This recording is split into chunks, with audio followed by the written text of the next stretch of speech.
Have you ever stopped to think about your thoughts? Every single day we have thousands of thoughts running through our minds. Some are positive, some negative, and most just pass by unnoticed. But what many people don't realize is that these thoughts are not just passing moments. They actually shape the reality we live in. Our thoughts affect how we feel, and our feelings influence how we act. The way we act over time builds the life we experience. For example, if you constantly think you are not good enough, you may feel discouraged.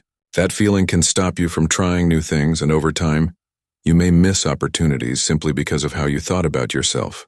On the other hand, if you believe you can improve and grow, you are more likely to take action, face challenges, and succeed. Thoughts also shape our perception of the world. If you wake up thinking it's going to be a bad day, your mind starts noticing only the things that go wrong. But if you begin with a positive mindset, you're more likely to find the good, even in small things. This doesn't mean you have to be positive all the time. Negative thoughts are normal, but it's important to be aware of them. Once you notice a thought, you have the power to change it. You can challenge it, you can reframe it. Over time, with practice, your mind starts forming new patterns. More helpful thoughts come in.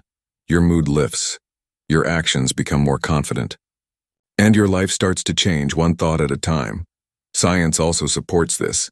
Studies in psychology and neuroscience show that our thoughts can change the way our brain works.